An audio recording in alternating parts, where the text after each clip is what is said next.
what a day! What a lovely day! Welcome to Flat Earth Debate Live.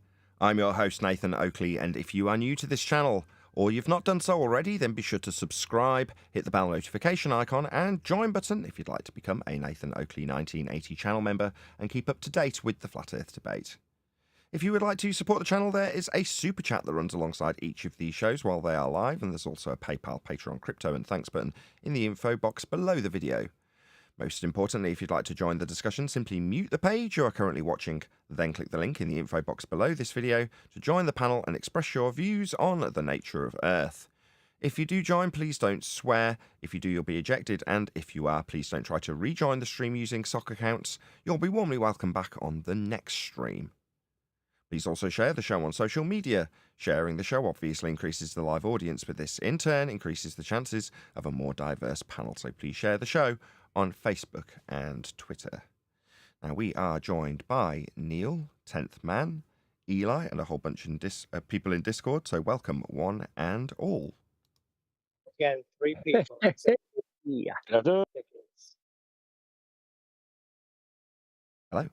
Good to have you all. Any evidence of a physical geometric sphere edge? That's a horizon formerly known as the curve of the Earth. No, not physical, no.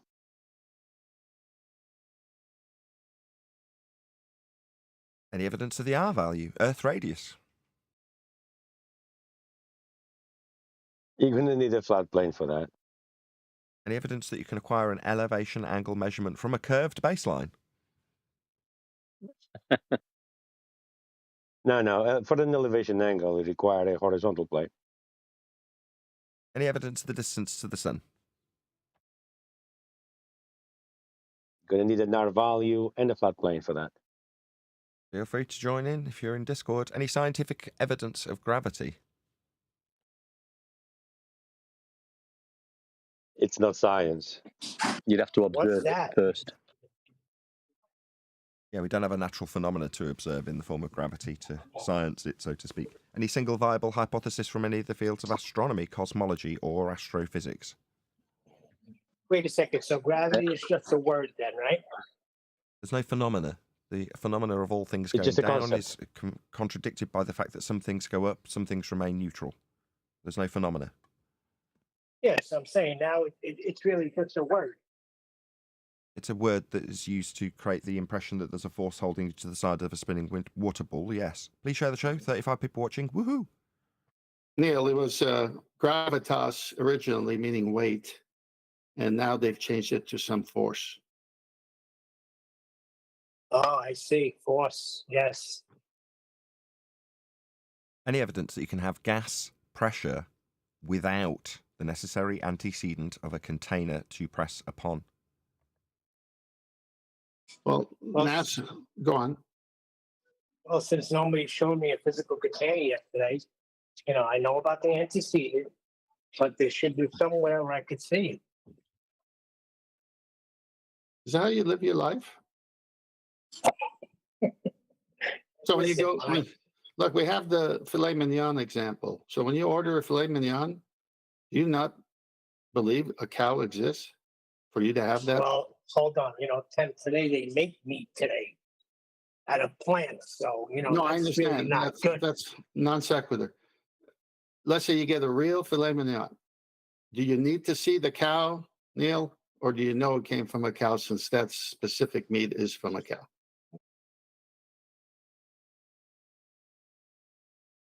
Are the 3 laws of thermodynamics,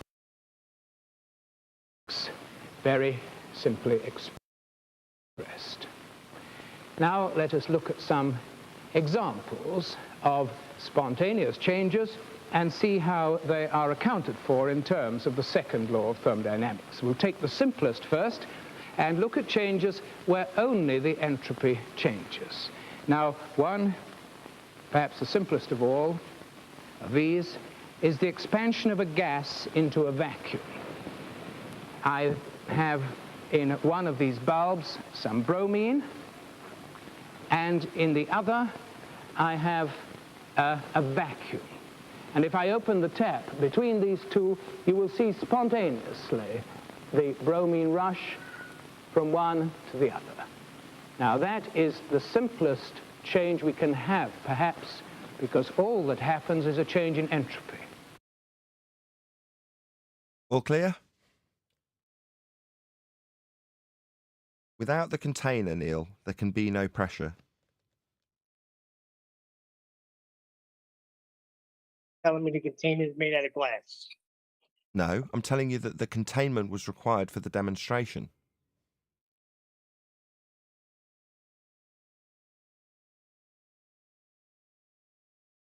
The air out of the tire of your car, the valve gets cold as the air does work against, pushing against the outside air as it expands. But this is not true if it expands into a vacuum. Another...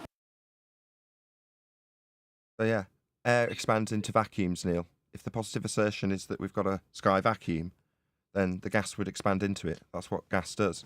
Expands into any availability of volume that it has. So by asking the question, how can we have gas pressure without a container, we're asking for the opponent, in this instance, a sphere believer, to prove their assertion that the sky is a vacuum. When gas fills space, that positive assertion of a sky vacuum is overcome. Do I know what the container is? No. Do I know that a container is required to have gas pressure? Yes. Do I therefore ask my opponents to infer the obvious, which is there must be containment? Yes, I do. You don't have to. You can ask me what the container is. I can tell you I can tell you like I did yesterday that I don't know, Neil. Nathan. Yeah, but it has to be something solid. So I agree with you. I'd like to offer Neil. I don't know doesn't include it must be solid, right? Now, again, you can make a logical inference about the solidity of what containment must have, but I don't have to, is my point, Neil. You just showed me a demonstration where there was a container and it was hard, right? It's got to be some sort of structure that can hold it in. No, what I showed you was a demonstration of gas filling space, a vacuum with gas expanding into it. The positive assertion here is that the sky is a vacuum. Now, if the sky was a vacuum, the gas we breathe would fill the space. That is us overcoming the assertion.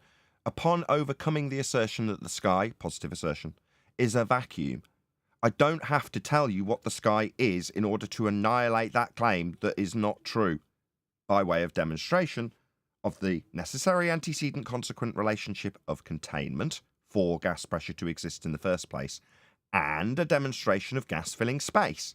Space is coincidentally what they call the area of volume, sky vacuum above a head, in their positive claim, not mine. Hope that's clear. Second day in a row we've done this. No, well, but they'll say gravity, or they'll say something else. I know, 10th. Hold on, 10th. Go ahead, Neil. What I'm saying is they'll say gravity or they'll say something else. So I think we should say it's got to be something hard, keeping it in, just like the demonstration.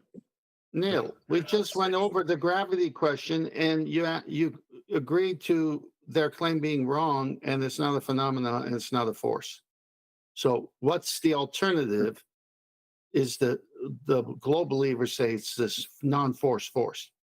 Do you believe it's a non-force force? We've already done this, so I'm going to decide to override this conversation and go to the chat rather than have Neil go through the same thing for the 5th time. What's a strong vacuum, says Oz. Okay, strong vacuum is arbitrary. In terms of describing what a vacuum is, you can put a label with various Tor values up the side of the scale and then put names next to it. Weak vacuum, very strong vacuum, very, very strong vacuum, super vacuum. You can do whatever you like. It's arbitrary. Yeah? In terms of pascals or Tor or PSI, you can ascribe values to them numerically. Now, that scale is also arbitrary, it must be said. But what are we actually talking about? We're talking about areas of volume without anything in them. Now, if there's a certain amount of stuff in them, that's what you're quantifying, how big of a vacuum, small of a vacuum, large, however the scaling you want to describe, quantitatively, Oz. But it doesn't mean anything really until you get what that word is ascribed to in terms of a PSI value or a Tor value. So what does strong vacuum mean? Nothing unless you qualify it. And once you've got it qualified, know this. Nature abhors a vacuum, and gas likes to fill areas of volume, as demonstrated a moment ago. Hope that answers your question. Neil, feel free to resume. I think everybody can agree that 10 to the minus 17 torr is a strong vacuum. I don't care how it's arbitrarily described. It's a vacuum. It wouldn't matter what the difference in pressure was. If there was a tiny difference in pressure, the entropy law would still hold true. Unless we are in equilibrium with the sky. If there's any difference in pressure, high pressure goes to low pressure. Without exception, it's a law of nature. So it doesn't matter quantitatively what the difference is between the sky if it's claimed to be a vacuum, strong, high, low, medium, doesn't matter. If there's a difference, entropy takes hold, the gas will fill the volume. That's what happens. That's what entropy is. High pressure will always want to go to the low pressure. Hot will always want to go to cold. It never changes. It's a law of nature. The quantification they give for their positive claim, the word they put arbitrarily next to it, is irrelevant. But thank you, Duncan. Also, the demonstration requires two containers, one for the vacuum and one for the gas. Yeah, but that's what I'm saying. You're showing me a container. Now you're saying we have containment. I agree. But I'm saying they'll come along and say stupid stuff like gravity, or they'll say something like when it gets so high up that it freezes. Why do you want to make stupid? There. Tenth, just let him finish. You're trying to make stupid, Hello, not guys. stupid. Tenth. Time to pipe up. Hold on, Arwin as well. What's wrong with you? Hello. Neil's on fire. Let him go. Just let him say his piece. Go ahead, Neil. For 3 days in a row? For 3 days in a row Yes. now? Yes. There's 2 days Yes. in a row. Hold on. You, Hello.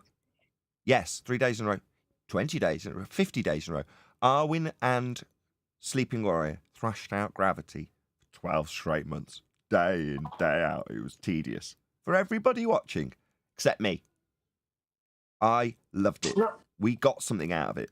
If Neil wants to thrash this out indefinitely in circles, so be it. If his cognitive processing says, you show me a container, and I say, the container's required. He says, but if you're saying there's got to be a container, show it me. And I say, no, I'm demonstrating gas fill space. And he tells me, but there must be a container and you're not giving it to me. I keep asking for it. And I keep telling him, I don't know what the sky is. I just know we must have containment.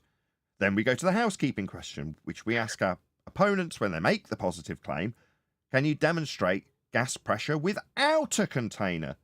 Because that's essentially what the positive claim is. Gas pressure around a sphere Earth without a container. So without their fundamentalist sphere Earth belief, appeal to a place that isn't real, how can they demonstrate it? Well, they can't. They just look at the sky, point up and say, well, that's how I prove it. I prove it because I assume the sky is a vacuum in violation of natural law. That's where we're at, Neil. Yeah, but that's not what I hear Neil saying. What I hear Neil saying is, yeah, but when I say that, then they say gravity and they say this. So he wants to have an answer for people once they run out of answers and make up stupid answers. And it's like at some point, you got to just walk away. Yeah. Good morning, guys. That is what we do here, though. I mean, while I often advise Neil to do exactly the same, well, just give up, Neil. Why are you wasting your time? Some people can't be helped. It is the main point that people come here. They want to know how to overcome these arguments. Now, while it might be the case that with a general fundy, you just want to walk away, I agree. What if it's your brother or your sister or your wife or your mother? I'm just saying there's other people in the audience, and these are questions that come at me. So if they hear it on the show, then they can get an understanding of it. Right. I appreciate it, Neil. You're on fire at the moment. You're going to get shouted at. You just have to understand that it's in the vein of the show and my frustration for general baller cognition, not you disseminating it. Like Arwin gets shouted at. But I love him. Yeah, but that's... But you're on fire. Hold on, the fire is going to get put out because my brother's here and I got to go to work. Whatever. All right, well, Shout out to, one sec. Shout out to Sensual Goat, who gifted 5 memberships. Thank you very much for the support. There's nothing wrong with Nathan, hold on, 10th man first, then no tanks. Yeah, there's nothing wrong with the questions. The questions, I mean, I have family and friends, same situation as Neil's, exact same. offer them the exact rebuttal to the question. They come up with gravity, tear down gravity, going in circle. I said, look, I'm not going to go in circles for you. Can you please demonstrate your gas pressure without a container? And they said, I can't. I said, great. We are breathing it. So can you since you can't demonstrate without it, and we know you got to have it, what does that tell you? We're contained. We're a closed system. We're not an open system. Let him make that. And then they keep, hang on. I'm I was almost just going to say, let him make that conclusion himself. You know, you don't have to state it. I ask questions. I'm speeding it up because you got somebody else that wants to talk. When I ask a question, I shut up. I let them answer it. Or the silence is just a win for me. The whole point is that you do your best to share it, but if they don't have ears for it, you walk away. Okay, quick shout out, and then we'll go to No Tanks. Shout out to Russ, who says, thank you, Sensual Goat, for the gifted sub. This is YouTube, not Twitch. Gifted membership. I really appreciate the support. Thank you very much indeed. Go ahead, No Tanks. Nathan, I had a question. You had stated just a moment ago that for whatever reason, right, it goes from high pressure to low pressure, and heat goes to cold. So hot goes to cold, high pressure goes to low pressure. Does that follow then that cold is at low pressure and hot is at a higher pressure? And then what is pressing on what? Well, you can have water in liquid state at any pressure. You can vary the pressure. You can increase the pressure. You can have a pressure cooker to increase the pressure on the steam. What's your point? I don't really understand your question. I was just asking if these two things follow. If high pressure to low pressure would then in turn, yeah, right. You compress water, it turns into steam. So therefore it's heat. Yeah. Yeah, but it seems like it's the inverse. The heat would excite the molecules. The cold, it doesn't excite them as much. Is that what you're looking for? But we're only talking about gas. Sure, I see where you're going. You're trying to convolute a process that's applicable with pressure of a gas to solids. It doesn't quite translate. That's why it's the more friendly way of what we would get from our opponents, where they try and do it the other way around, where they try and make gas behave like solids and liquids in terms of them being homogeneous or isotropic, you know, forming layers and such. Well, that isn't how gas behaves. It's anisotropic. It's inhomogeneous. Therefore, it's going to expand it in all directions and form pressure by pressing on the walls of its containment. But that pressure qualification, how much of it, but based on the heat, is typically only going to be applied to gases in this particular scenario. Thank you. Only because what gives it away is the pressure. When you say pressure, that's typically going to be gases. Yes, you can have pressure from other things, but I'm saying in this context. Before you start the video, I'm not sure if you heard me. Hey, Chocolate. In fact, Chocolate posted this citation, the one that I put for you before you start the video. What is gas? Okay, so what is gas? Oh, it's giving me an advert. How delightful. Someone want to read this? I could I'll read just it. About, if somebody can't, I can just, it's big enough for me to read it. No, I'll read it. Okay, I'll go read ahead. it. Yeah. A gas is a substance that is in gaseous or vapor state of matter. The term gas is also used in reference to the state itself when applied to matter that has the properties of a gaseous substance. Gas is one of the four natural states of matter, along with liquid, solid, and plasma. A gas has no fixed shape or volume. The atoms or molecules that make up the gas fill the container that holds them. The gas expands until it's uniformly distributed throughout the container, even in the presence of gravity. If not confined to a container, a gas disperses into space. Okay, scroll down, please, until you get to what are characteristics of gases. Do you see that? Yeah, it's on. Okay, so number one, volume, the amount of space the gas occupies. Density, the amount of mass in the specific volume, how tightly the particles are packed together. Temperature, the absolute temperature of the gas. 4, pressure, the amount of force the gas exerts on the container holding it. I'll leave it there because the video that's coming up, this will be important. Okay, so we have covered this guy before, although his face is familiar, but I can't remember what context we covered him in before. So, although I haven't seen this video, this is not an unfamiliar face if you've watched the show. Anyway, you know the drill. As with everybody, we would hope that he would return the favour of us shouting him out and telling you to go help him in the algorithm by leaving him a comment that says, @Nathan Oakley 1980 sent me. Let him know that we responded to his video, and that video, the link thereof, is in the live stream chat right now. So feel free to do it immediately if you are actually watching live with us, or if you're not watching it after the fact, just pause the video, go and click on the link, go and let him know, @Nathan Oakley 1980 sent me, because we loved your video. Now, we don't know at this point, obviously, I'm not going to predict the future. I don't really know where this is going, although Tent has watched this, and it's Chocolate that shared this, is that correct? No, Kiwi recommended it. Okay, so this has come via QE. I don't know why, but I guess we're going to find out. I'm going to have to adjust the volume, so blast your ears. I'm sorry. Hi everyone. As we've established, flat earthers believe, or at least claim to believe, that we live inside. Immediately starts with a stereotyping fallacy. Flat earthers believe, okay, that we all, okay, so this is going to be a stereotyping fallacy. 5 seconds in, immediately opens the video with a stereotyping fallacy. Sad. I hate these kind of videos. Inside a giant snow globe.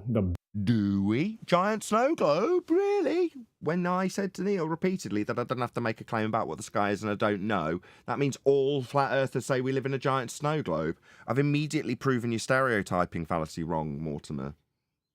What the hell? I don't claim that I'm a flat earther. My name's Nathan Oakley. I'm sending people your way to say @Nathan Oakley 1980 sent me. And I do not declare that we live in a snow globe. What a scumbag. I mean, I could contrast that by making up something about you being a globe head and say all globe heads are X, whilst with your face on the screen. I could. I'm not going to. It's a stereotyping fallacy. Biblical firmament supposedly keeps the air from... All right. So again, while I critique my friends in biblical love, let's call them, on the panel for using this word that I do not claim firmament based on their biblical understanding of a description of what I describe as containment being required for gas pressure we're breathing. Again, you're going to stereotype us all as having a firmament and a snow globe. 2 for 2, stereotyping fallacies. Bubbling up into the waters above. 3 for 3. 14 seconds in, he's used 3 stereotyping fallacy. Oh my word. And his tone is so sarcastic. The Bible actually he's doing a poisoning of the well fallacy as Good well, catch. is what it seems like to me. No, that's a good catch. So Duncan's just pointed out that this is a separate fallacy. By using stereotyping fallacies and opening the video with them, it's also a poisoning the well fallacy. So that is 4 fallacies so far. Describes the Earth as a snow globe surrounded by water. Where's this from? Citation, please. This is an individual's video that they've produced, or you have. I don't know. It doesn't say. Does it have it in the show notes where this came from? My Patreon, Flat Earthers, another stereotyping fallacy. Try everything. What's this? I don't seem to see any citation that says where this has come from. One way they try to debunk the reality that the Earth is actually a globe. Taking the question fallacy. The reality that the Earth is a globe. No, it's a model. It's a heliocentric model. Earth as a sphere. Copernicus gave us the orbital motions. I mean, this is a model. But you're going to reify it immediately, so that's 2 more fallacies. Yeah, 3 more. Baseless assertion, reification, and what was the first one I said? Begging the question. Baseless assertion, begging the question, reification. 5, 6, 7 fallacies. Surrounded by the vacuum of space is by pointing... Vacuum of space, another begging the question fallacy, and second law of thermodynamics violation. So you assume that this area is a 10 to the minus 17 Torr vacuum, and that this high-pressure gas isn't going to expand into the black area that's a vacuum. Now, we can debunk that claim because it violates a law of nature. That begging the question fallacy, 8th. Pointing out that if that were the case, the atmosphere would drift away because there's no container keeping it in. Precisely.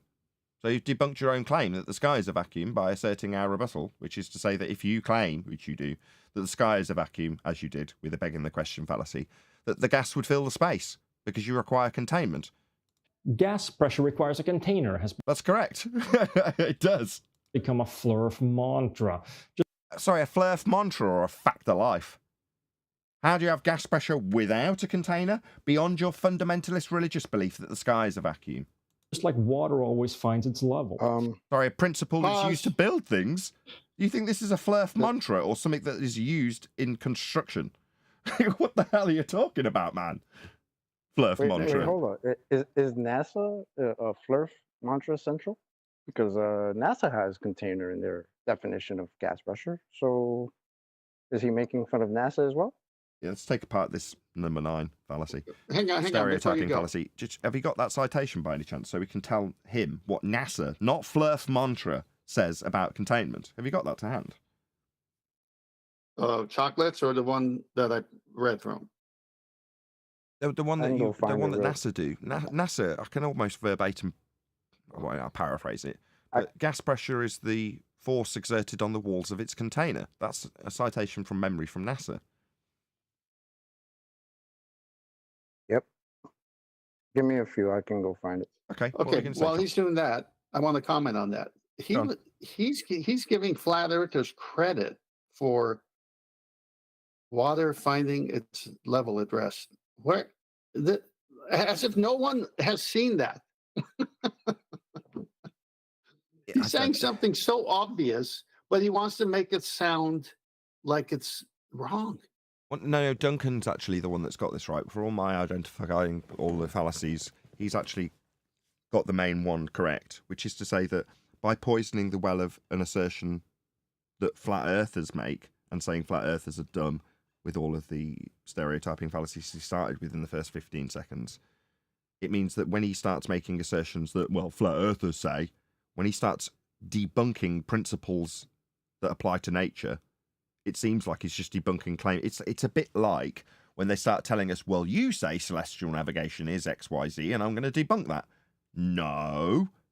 Celestial navigation is, you say otherwise because you're on a sphere.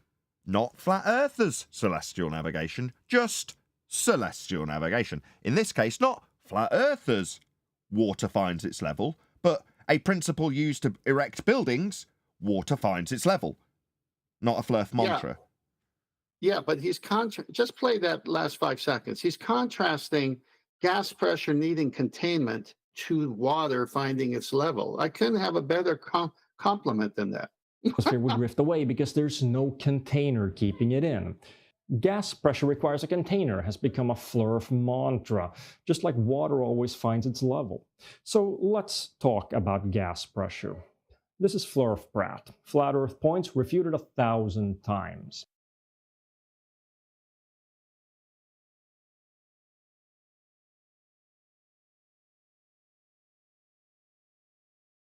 I've posted NASA, aka Flurf Mantra Central, in Master B. It's not a link; it's just a screenshot of that page. But okay, well, we'll do that first. I'll just shout out James Richards. What is with most globers, in quotes, always using obvious CGI in their videos? Look at this guy's video. Amazing. Yeah, I mean, all I need to do is point out that there's a thin layer of gas, James, that's right next to 10 to the minus 17 Torr vacuum, and gas fills space. But according to this guy, Flurf mantra, containers. Anyway, let's go to NASA. Chocolate, do you want to read the important? I can't even read that on any of my screens. I don't know, you're going to read the bit that's important because I can't see it in that lot. Yeah, hold on. Give me a second.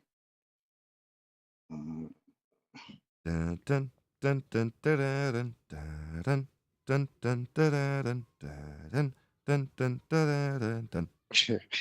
All right. While he's Chocolate's doing that, I also want to point out that he's using Flurf terms, and when you revert to insults, you just display yourself as the loser. So he opens up with insults right away.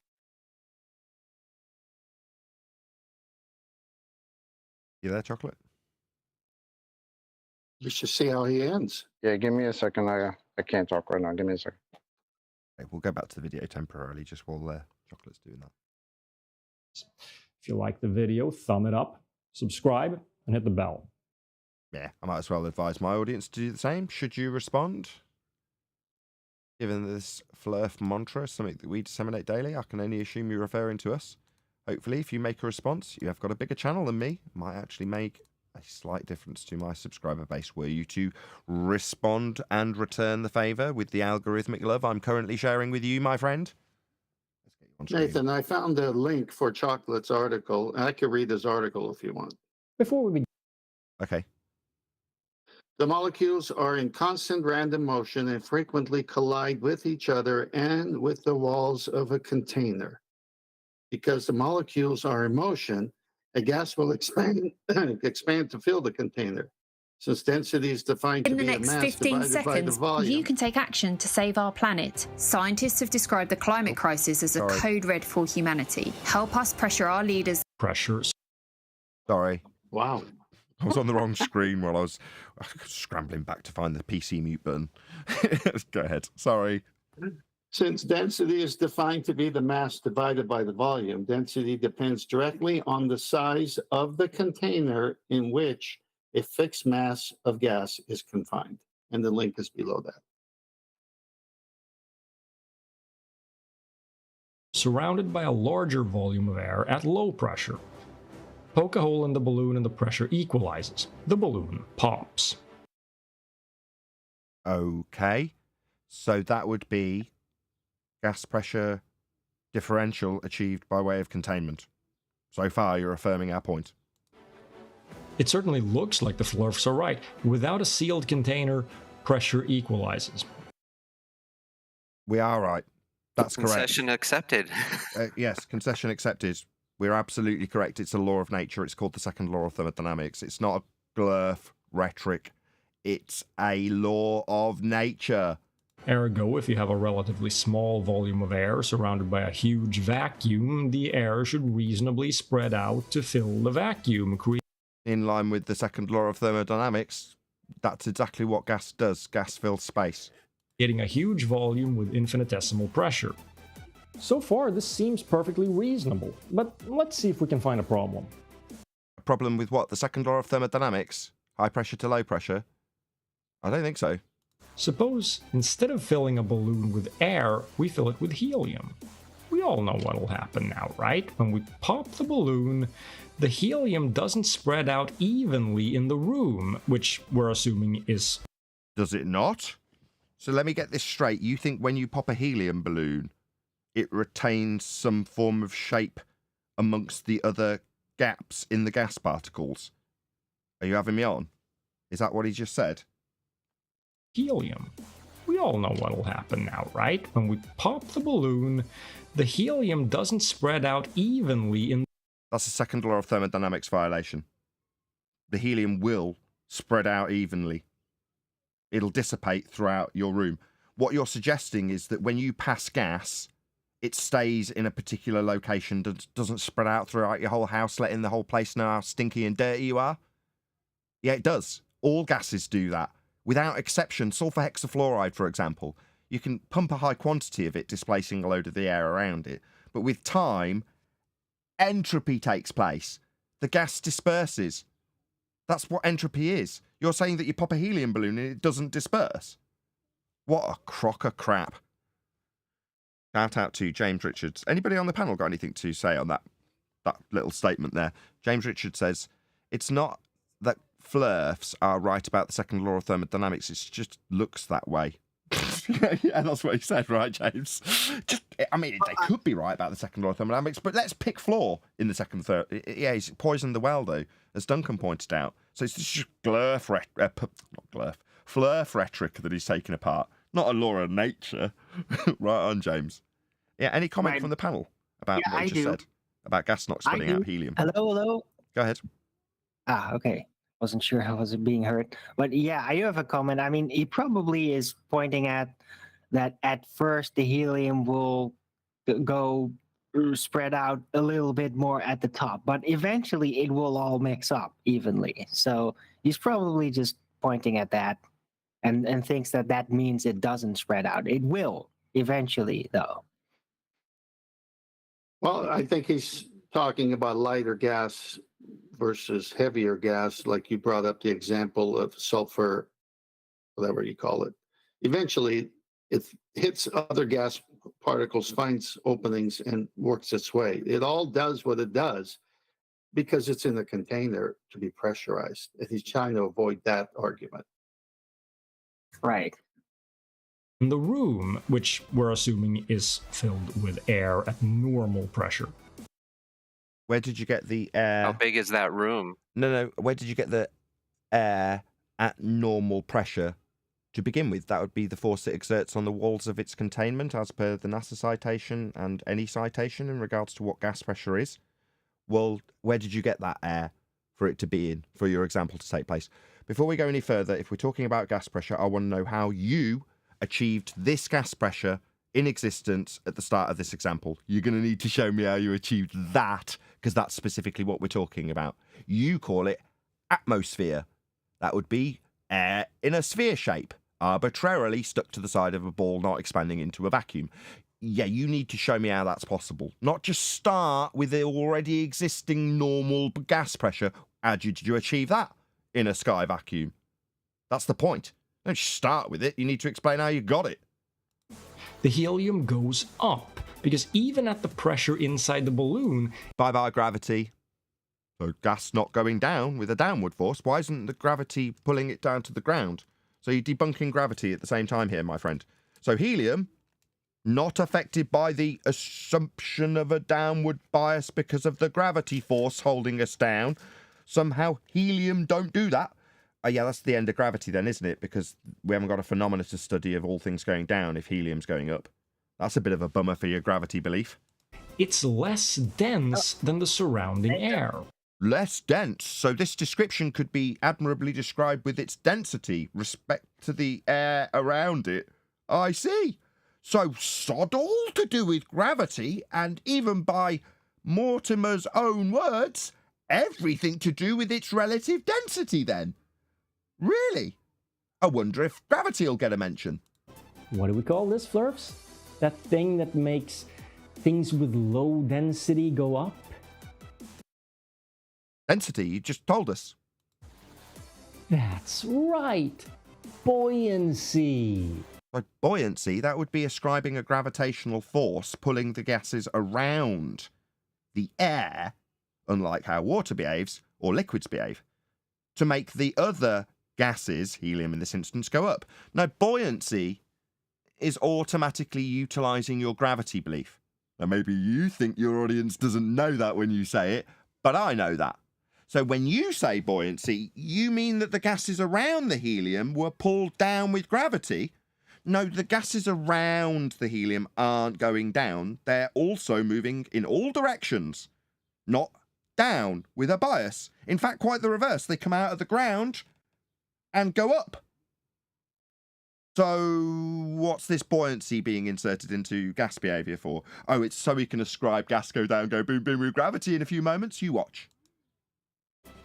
Good, Flurf. Remind me to give you a cookie later. Right, why are you patronising me as an audience member?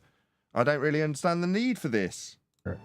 And what did we experimentally confirm? Sorry, experimentally? What now? Hello? We experimentally confirmed something with these shitty old pictures of models on a soundstage? Oh, definitely not. This is also claimed to have taken place in a second law of thermodynamics violation, sky vacuum, having journeyed to a light in the sky we called the moon. Definitely not possible, because the gas that would escape from these claimed to be in a sky vacuum space suits needs to be contained, right? Stop them dying. Well, what about Earth? Wouldn't that need containment? Yeah, absolutely would, to stop the gas filling the space like the spacesuits came to do. Yeah, but meanwhile, if he turns around and looks back at Earth, you can see gas not doing that. Yeah, definitely not. And the video about gravity and density? Gravity and density? Now, gravity is a pseudo-Riemannian force space-time bending. It's got sod all to do with density and everything to do with Einstein's ideas of conceptual fourth dimensions bending to create geodesics in space-time. I don't know where you're getting an idea that gas go down, go boom, boom, to create a buoyant force in helium to make it go up. When pseudo-4 space-time doesn't do that, that's definitely not gravity/density. You seem to be taking concepts of density, which you've admirably described already, and incorporating in a non-force of gravity to that. Non-forces don't make gases go down, and gases don't go down. Shout out to James Richards. Day after this show critiques itself and has gotten a passion of strength. Is that right? Position of strength. How many times... I should have moved the monitor at the start of the show. How many times have you seen a Glober critique their thoughts and conclusions? What are you saying, that we had a... Did we have an internal discussion yesterday? I don't remember that. Maybe we did. Is James talking about something we were arguing about amongst ourselves? Never happens, does it? We always agree with each other. Thank you for the super chat, James Richards. Can I just say, I find it funny how this guy is taking this insulting tone with these flurfers he's talking about, when literally he started this video with agreeing with all the claims that we actually make. I mean, why would you do that? Because they're not claims. They're because to make it seem like he's being generous to the stupid flurfs, when in fact he's agreeing with natural law, but saying that it's our claim. So when he disagrees with natural law, he seemed agreeable to the flurfs, the flat earthers, but in fact, no, natural law's wrong. But it's not natural law that's wrong. It's the flat earthers I was really agreeable with earlier that are wrong. It's just confessional debating again, except with more ad hom added. Gas pressure needing a container, it's like a mantra to flat earthers, like water finds its level. Remember that? Yeah. But in the meantime, what he's got a buoyant force making gas go down, go boom, boom to force helium up. He hasn't specifically said that yet, but that's what he's doing. Of course, this is where flurfs who watched it will develop amnesia, because as usual, they don't want to understand, but those who actually... Interesting he's got Cletus in this clip, because I've got a clip of Cletus where a poo walks up to him, and what Cletus is selling is balls what go up, and it's helium balloons. So that's what he's got for sale, gravity-defying helium balloons. But yeah, it's always the stupid idiot like Phoebe in Friends or Cletus in Simpsons that disseminate the reality of your situation, but with a dumb voice on, so that the very obvious nature of your reality has been disseminated through some numpty with buck teeth, so that it doesn't sound like it should be something you should be paying attention to. That's how they use these characters. Interesting, eh? Sorry, can you play the last 5 seconds? Because the derogatory terms he's using is a tell. In the video about gravity and density. Of course, this is where flurfs who watched it will develop amnesia, because as usual, they don't want to understand, but those who actually care about reality will recall the wooden die in the falling cup. What's this got to do with gas? This isn't gas. There is no buoyancy if we cancel out gravity, because... So no buoyancy when you're talking about gases going down and you immediately go to a demonstration with liquids in it. And this is not a gas. That's not how gas behaves. Do gases go down? Do we have a layer, like a homogeneous layer to the top of gases? Now, you see, what gases do is they fill whatever volume they've got, which this demonstration isn't doing. Yeah, but gas doesn't behave like that. But that's what he'll have it doing in a minute. Gases going down, go boom, boom, to make the helium go up because of gravity. Yeah, gases don't behave like that, but he's falsifying his premise from the start by using a different phase, in this case liquid rather than gas. Well, we're talking about gases and how they'd fill space, so roll out the liquid demonstration quick sharp. Yeah, but gases or buoyancy requires containment. I mean, you have to have a containment to have gas pressure in order for buoyancy to take place within it. That's a good point. So given that his argument, Arwin, is that we shouldn't need a container, his buoyancy demonstrations in a container, so we'll just put that out in our back pocket just for now. Good catch, Arwin. Shout out to Central Goat to share your pain. Yeah, that's what this is. I think that was what 10th Man was pointing out, Central Goat. Spot on. Thanks for the super chat. Well, you know what I hear when he says that? With there is no buoyancy without gravity. To me, what I hear is that there is no need for an excuse when my claim is not in effect. That's all I hear. Because, yeah, I've said it before, buoyancy is just an excuse when gravity doesn't do what it's supposed to do. Because anything that goes up, they just say, oh, buoyancy.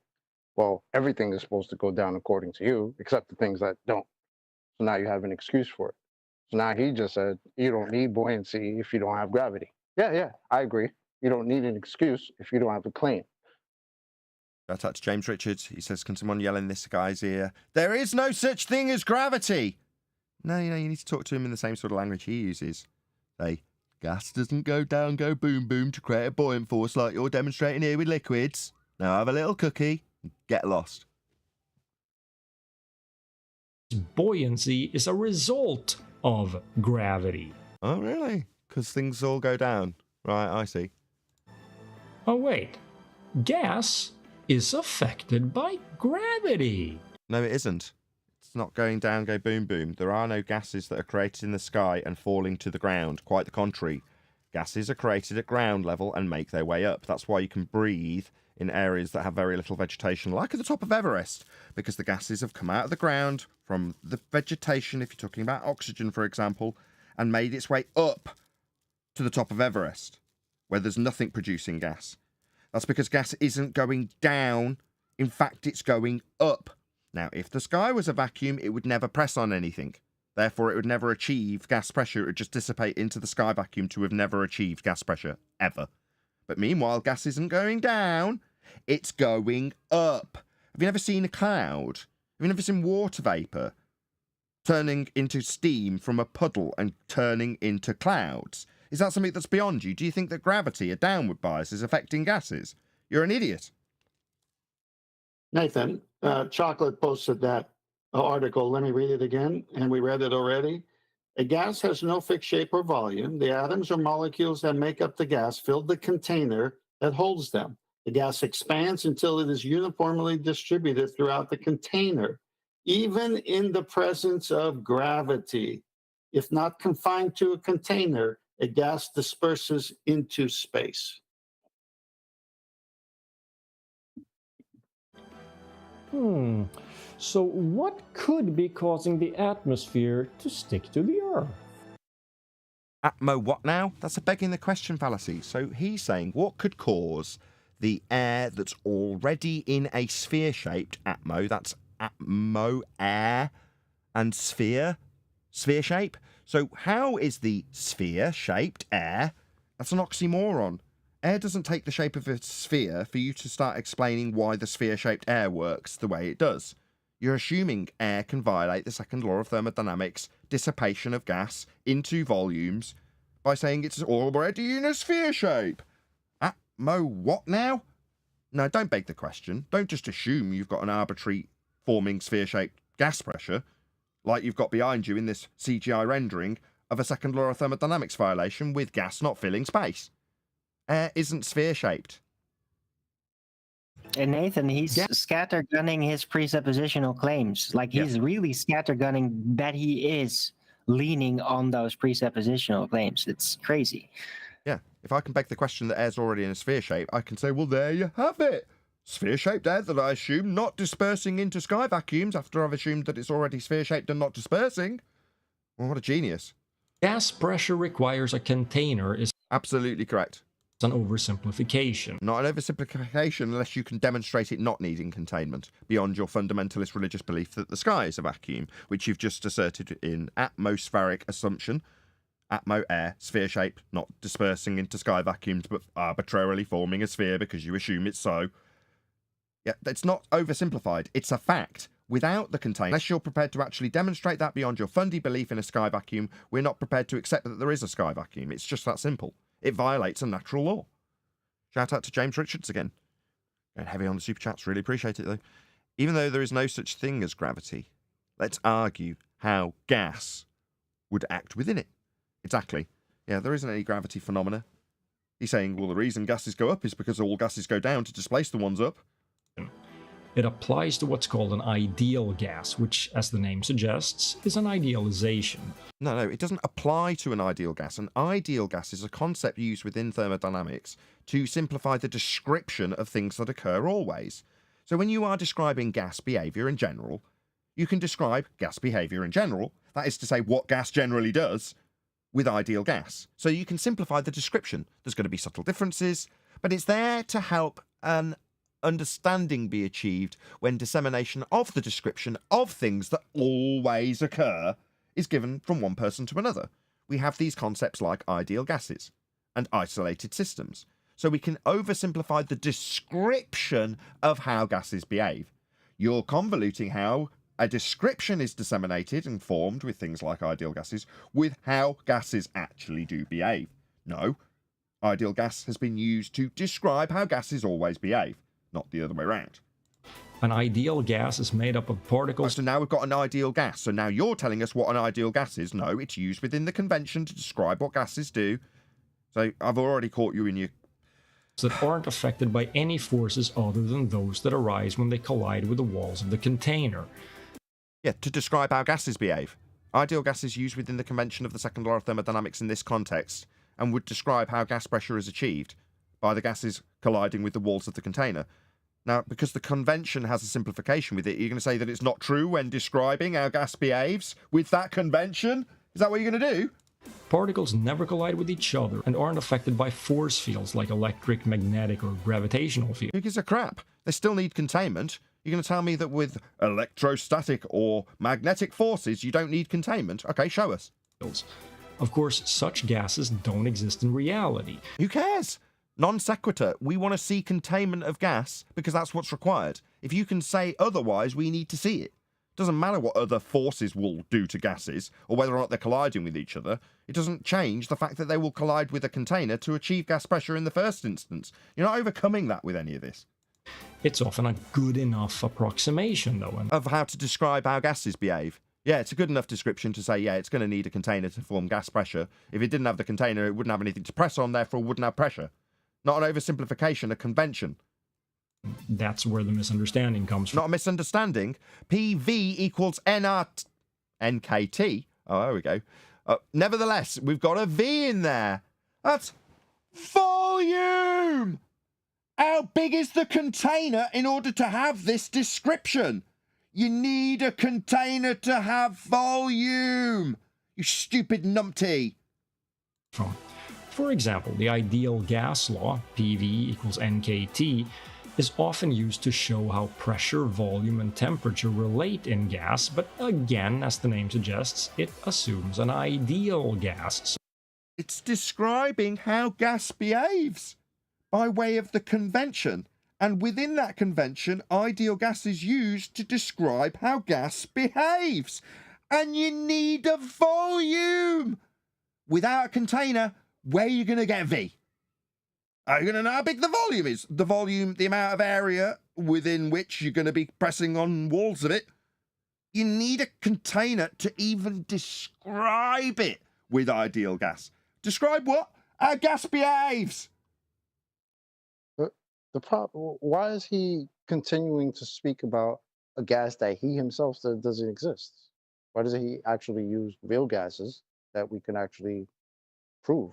Because it's a straw man. It's called a straw man. He's going to burn it in a minute, saying it's flat earthers' ideas. So it's just an approximation when applied to a real situation. So go after the people who came up with ideal gas law and thermodynamic law. Oh, right. Oh, my bad. This is just I keep saying glurf. This is just flurfers who say this. This is a flurf convention. This is Nathan's ideas on screen.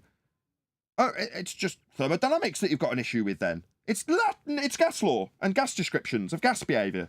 They're wrong and oversimplified, therefore not right. But that's flurf's ideas. Really? Isn't it? No. I don't know why you're addressing any of this to us. So can we safely approximate the Earth's atmosphere in its entirety as an ideal gas?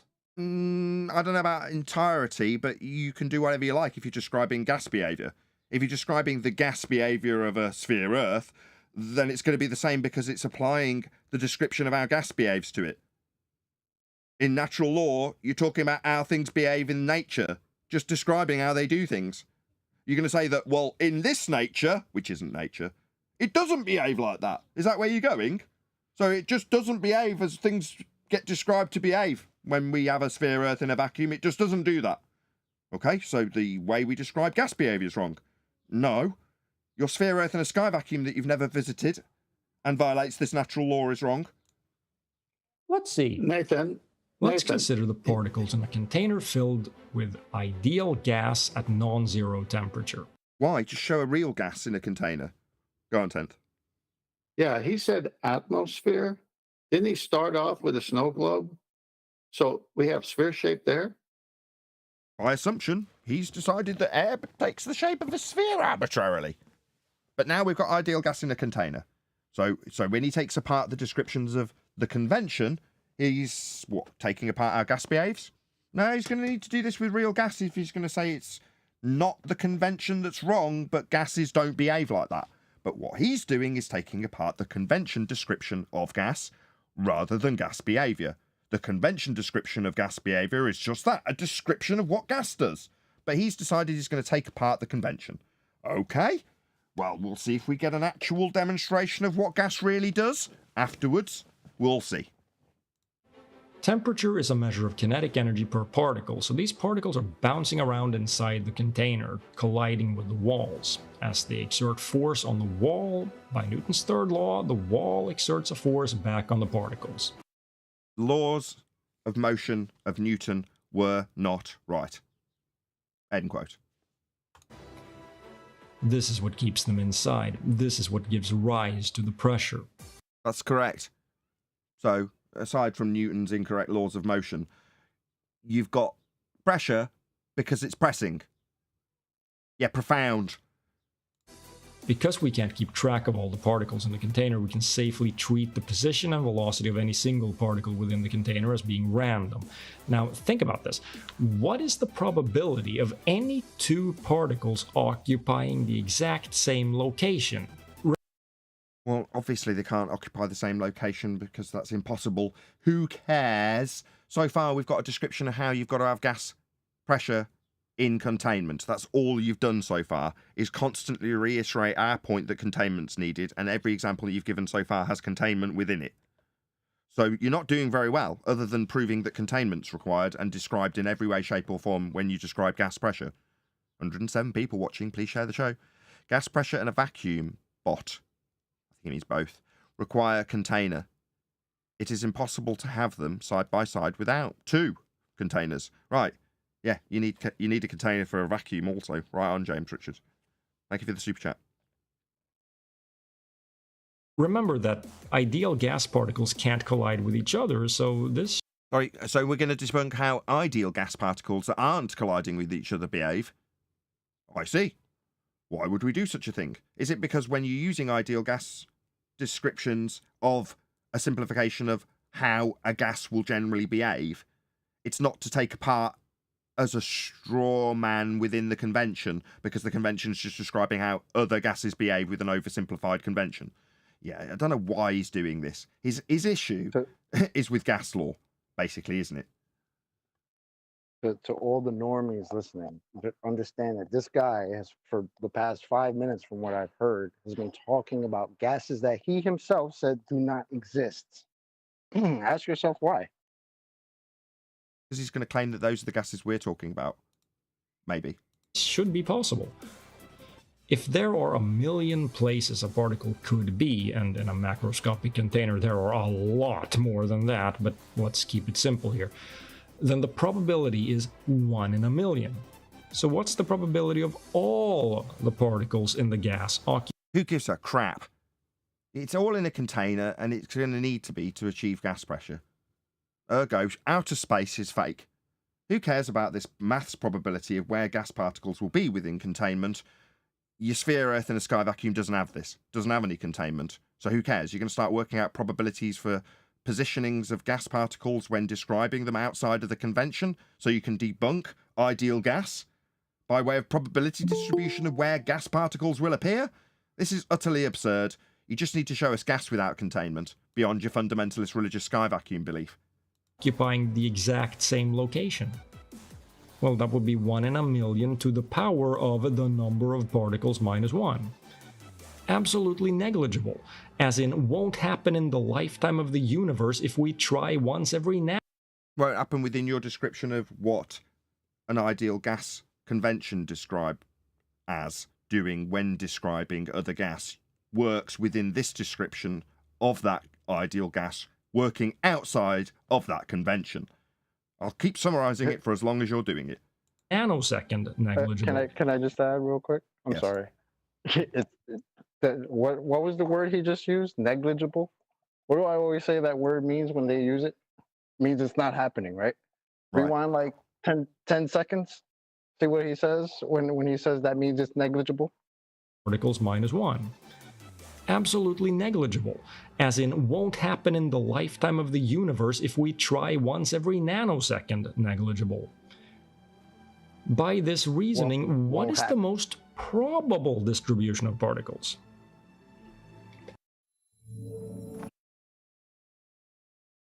Right, I don't know how we're working out probability distributions of an ideal gas convention when working outside the convention, but here we go. That's right, an even distribution. So the most likely configuration is one where the pressure is the same in the entire container. This is why pressure evens out. Even distributions are more probable. We say that they have higher entropy. Okay, so every description so far that he's given works within the convention of an entropic description that has a volume or containment for the volume. Okay, you're not really debunking anything here, my friend. Do we ever get to the point where you say, therefore, the sky can be a vacuum? In fact, we explain why the air escapes from the popped balloon with the... So if it escapes from the popped balloon, it's going to escape into space. We're talking about a tiny little differential. That's what I tried to explain. I think it was in the pre-show. Doesn't matter how big that differential is. The difference between normal pressure in the air around you and the pressure that you insert into a balloon is minor. But yet you get a massive bang and it immediately dissipates into the area of volume to equalise in pressure, which is precisely what the sky would do.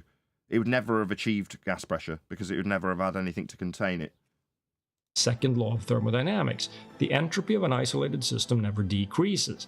That is, a system that has been prepared in a state that is unlikely to occur spontaneously, given the possibility to do so, will transition to a more probable state. A state of more even energy distribution. A state of higher entropy. Okay, so entropy. Yeah, we understand. The arrow of time. Yeah. Okay. So it's trying to reach equilibrium. Great. You're describing the second law of thermodynamics. That's how gas spreads out. And you're using an isolated system, an ideal gas, to describe it in the most simplistic of way. Okay? So gas spreads out. That's right. It would spread out into the sky vacuum. Another shout out to James Richards. Sorry.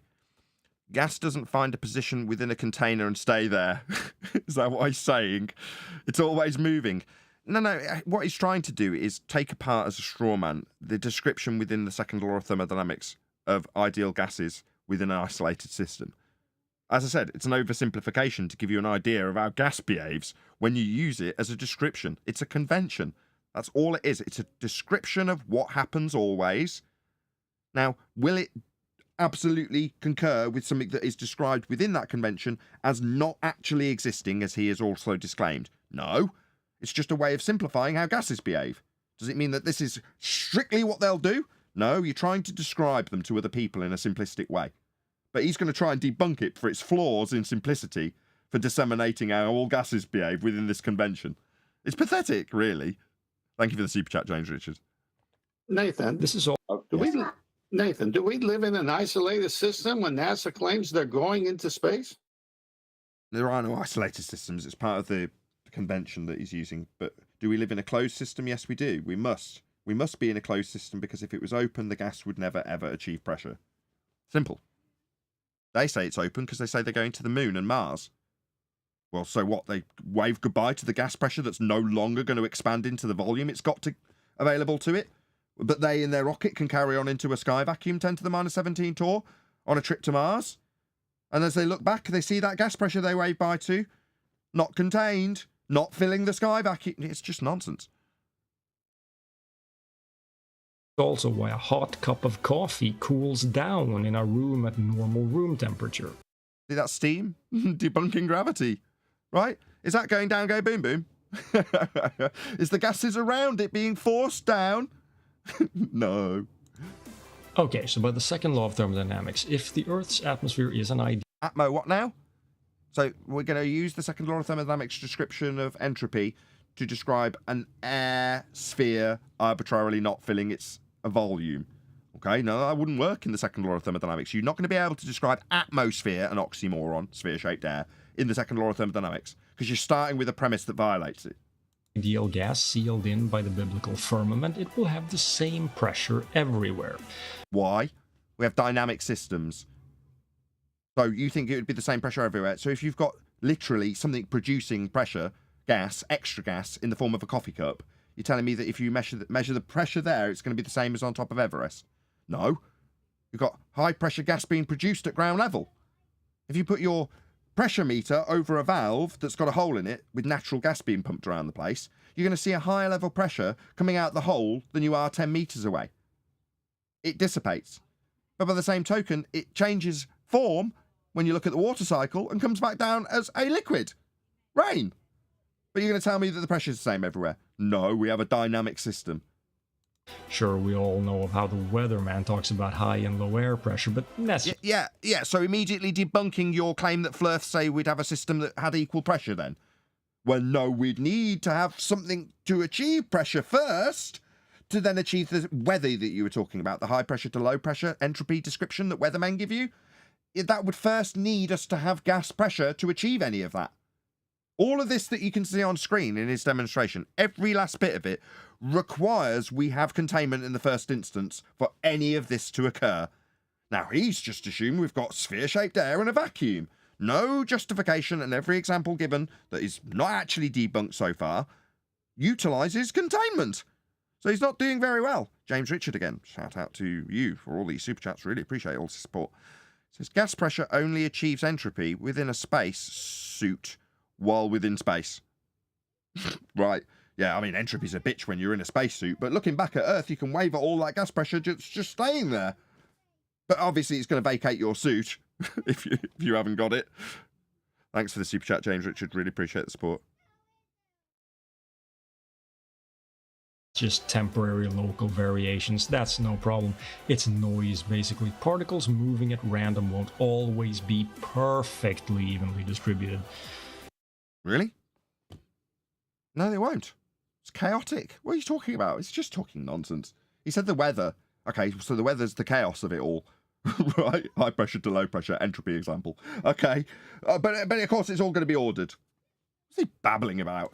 But aren't there regions where the air pressure is always low? Why, that's right, at high altitude. What was producing all the gas that's there? Is it the snow that's producing all of the oxygen? Is that what's doing it? No? What about all of the vegetation? Is it all the algae that's making all the oxygen? What about the trees? Is it them making all the oxygen that this dude's breathing? Is that what it is? What's producing it all? Oh, nothing. Oh, right. How did it all get there then? How has he still got that yummy, yummy air going into his lungs? Oh, that's because it went up. So the high concentration of gas that was produced at ground level would obviously be in a higher concentration at the point of production. But then as it disperses up, defying gravity, it reaches and makes its way to the top of Everest. Obviously, there's not very much producing it there, so it's going to be less as it dissipates. But in order to be at pressure, it would have to be within containment to begin with, because otherwise the gas would have come out of the ground and immediately dissipated into the sky vacuum. So it comes out at a high velocity and then goes into space, never to return. So we'd never have gas pressure. But yet we have got a pressure that's easily breathable at the highest of altitudes that we can actually stand on. I wonder why that is. It's because gas expands to fill volumes. Yeah, there's less where it's not being produced. It gets thinner. Shocking, innit? Entropy. It's expanding out and dispersing and then cycling back down again in the case of the water cycle. causing a dynamic system. But all of these things require containment to have gas pressure in the first place. Like I say, if any of the gas came out of the ground and the sky was a vacuum, then the ground level would be a vacuum, wouldn't it? The very first gas particle to be produced would have left the ground and immediately be presented with a 10 to the minus 17 torr sky vacuum. So what does it do? Does it go up to an arbitrary point called the Kármán line and just stay there, waiting for other gases to join it so we can all breathe it when it forms a sphere? Is that what gas does? No. Gas would come out of the ground, travel in a high velocity through the 10 to the minus 17 torr vacuum that it was immediately presented with at ground level, and it would never return. We'd never achieve gas pressure. Shout out to Original D-Rose for the super chat. He says, gravity gullible guppies, cognitive dissonance. Indeed. How long we've been going live? I said at the beginning of the show I thought the computer would fall over. I was testing like crazy because it was falling over right up until the point I started the live show. Why it's not now? We've got 110 people watching. Please share the show. Gone over a little bit live, but we will carry on. It's not much, a couple of minutes left on this video. Air pressure depends on altitude. The air pressure decreases by about 13% when the altitude increases by 1 kilometer.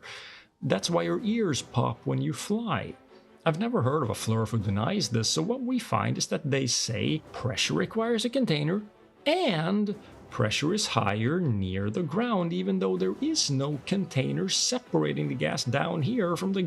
No separating container? So you think if I put a pressure sensor over a valve that's got a leak, that's got gas going through it, but there's a pipe, it's got a leak, and I stick a pressure meter over it, you're telling me that where the gas is being produced and introduced into my general environment, that's got to have the same pressure? Oh no, it must be contained for me to measure it at a high pressure. No, you can introduce a high pressure gas into an existing gas pressure and have the introduction of gas being at a considerably high pressure than the pressure around it, for it to dissipate and work its way into it. But according to you, flurfs say that we've got a higher pressure at the ground, where all the gas is being produced. But there isn't a separate container there, so how is that achieved? Just introduce a higher pressure into a lower one. That's the entropic effect. Like with the wind, you stupid numpty. Yeah, what is that? That can't be possible. We can't have wind. How can we have wind? There isn't a container for the higher pressure. You stupid dick. What kind of numpty are you? You've talked about wind. Do you think that in order to have wind, one of the higher pressures must be self-contained? What a stupid idiot. Gas at higher altitude. As expected, they can't describe what we observe with an internally consistent model. Right, so you're saying we must have a separate container for the higher pressure of wind, based on that example? That's pretty stupid. While we can safely approximate gas in a small container or even in a room as an ideal gas, there's no... Oh, I see. So with the differences in pressure, you wouldn't be giving it as a description of one gas when simplifying it as an ideal gas. So therefore, in this example on screen now, it must be an ideal gas in this model that I'm not claiming. So therefore, it must be evenly distributed and it's not, therefore it fails. Oh, we got there in the end, didn't we, Martymer? Yeah, we followed along until we pulled it apart. It was fun! And now I'll let my audience know as I gloat because I've pulled apart every shitty little part of your claim that you're making by pulling apart the straw man of our ideal gas behaves to assert that if it's not all equal, we must have separate containment for the higher pressure. Therefore, to have wind on a flurf model... You've got to have lots of containers for all the different pressures for it to be like ideal gases. No, my friend, you're working outside of the convention to debunk the simplification that describes, simplistically, how one gas will work. In general terms, not how flurf models that I haven't claimed work and therefore must have even distributed pressure. No, my friend, we can still have dynamic systems in this contained system that we aren't claiming and you're strawmanning us with, but there must be containment for those dynamic systems to take place. Not for an ideal gas law description within an isolated system, because that's merely a description. An oversimplification in this instance, because this would be a dynamic system, and we definitely wouldn't have a constantly even distribution of gas particles. Oh no, sir, that's not reality. That's you misunderstanding the ideal gas description. Oh dear. Now why don't you go away, have yourself a glass of milk and a cookie and not worry your precious little head about complex things like the second law of thermodynamics? Yeah, because you seem to be implying that oversimplification should apply to the world that we live in. No, it describes how gas behaves always within the world that we live in, but it isn't then take-outable from the convention for you to debunk it as how a world must conform to that ideal gas description. Wrong. These things are obviously too complex for you. You need to be having a little glass of milk and a cookie and getting yourself off to bed, sunshine. Don't you? Bless. Ruffles his hair, sends him on his way. Now piss off, you little sod. Way we can approximate the entire atmosphere as No, you wouldn't, because we've got a dynamic system, just covered it. one and expect to get things right. No, that's how you expect your contrast with an ideal gas description to simply describe how a gas would work. For how every gas must work in a dynamic system when on a flat Earth straw man. For those of us who care about reality, that isn't a problem. What, when you say that the description of something that is specifically described within the convention as not being real, ideal gas is qualified as not being something that actually exists within the convention to explain how gases behave. But you're going to say that's not how they behave because that's not how I've debunked this oversimplification within a model. Pathetic.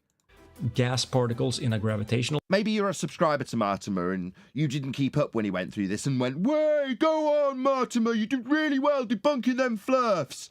Well, if you were one of those clowns, you probably won't want to go to the link that I've just posted in the live stream chat and let him know that Nathan Oakley 1980 sent me, followed along with every strawman nonsensical bullshit that you put out, and pulled it apart at base level as you did it. Yeah, you probably won't want to hear that because you probably thought he did really well. field will bounce around due to thermal motion, just like in an ideal gas, but just like in an ideal gas that we're not actually experiencing, it's just used as an oversimplification to describe how gases work. It isn't arbitrarily then unilaterally applicable to a flat Earth straw man that you're saying we claim when we don't. There will be a slight acceleration in the direction of the field, resulting in a greater probability of finding particles further down in... Oh, really? So you're going to show us with P's? Why not show us with gas? You see, it seems now that we're now describing P behaviour as opposed to gas behaviour. You've got that chronic illness that people like Thunderfoot had, where they suddenly think that bouncy balls are gas. You think that peas are gas. Now, these are peas, you stupid moron. Yeah, a bit like your brain. This is your brain, a pea. It's about the same size if you think that this is gas. And that peas go down, go boom, boom, because they're displacing the air around them, is the same as gas go down, go boom, boom, like peas in air. Now, these are solids, you stupid idiot. Solids behave fundamentally different to gas. Now, what, because you've taken apart ideal gas when transposed onto all gases in dynamic systems for straw men that flat earthers aren't claiming here, that means that suddenly you can use peas as gases? Peas aren't gases, you stupid clown. Gases are gases. In the field. This is perfectly consistent with what we observe. A source... Is this what we observe? Well, spiralling motion in a sky vacuum, something I see every day? No, my friend, that was very ham-handed. Yeah? Saying we see peas go down, go boom, boom, just like we see in my CGI rendering of a sphere Earth in a sky vacuum violating this natural law. No, we don't see this every day. We don't see this ever.